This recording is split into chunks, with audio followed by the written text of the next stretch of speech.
Here in Isaiah chapter 32 verse 1, we find a prophecy, a hopeful vision painted across the canvas of time. Behold, a king shall reign in righteousness, and princes shall rule in justice.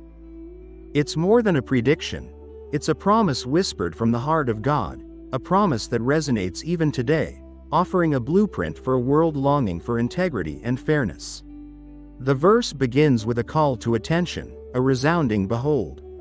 It's an invitation to lift our eyes, to look beyond the present circumstances, perhaps fraught with injustice and corruption, and to envision a future where righteousness reigns supreme.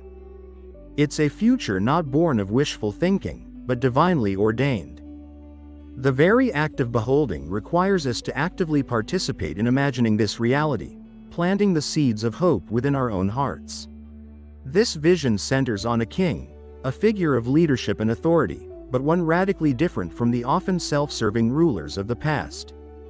This king will reign in righteousness. The word righteousness speaks of moral uprightness, of acting in accordance with divine principles.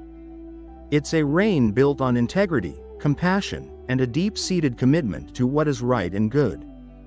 It's not merely about following the letter of the law, but embodying the spirit of justice, fairness, and empathy.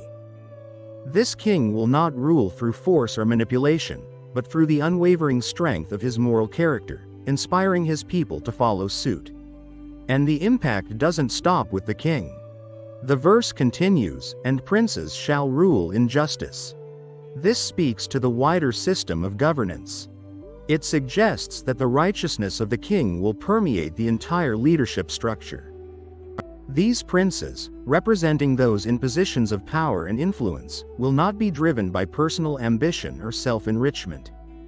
Instead, they will be motivated by a profound sense of justice, ensuring that every member of society is treated fairly and equitably.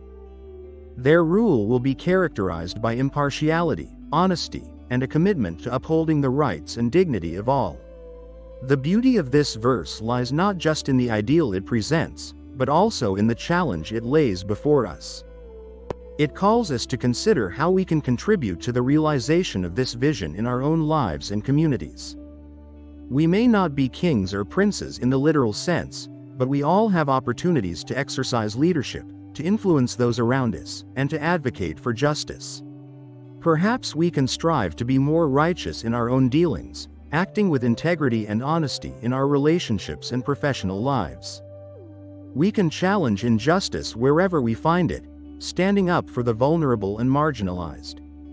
We can hold our leaders accountable, demanding transparency and ethical behavior.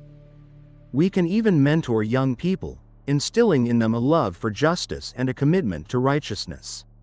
The promise of Isaiah chapter 32 verse 1 is not a passive one.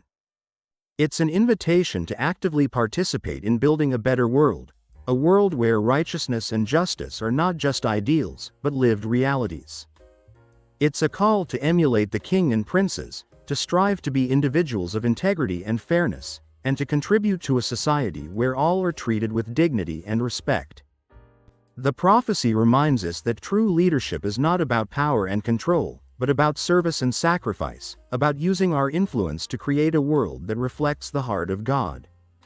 And by embracing this vision, by striving for righteousness and justice in our own lives, we can help usher in the day when the promise of Isaiah chapter 32 verse 1 is fully realized.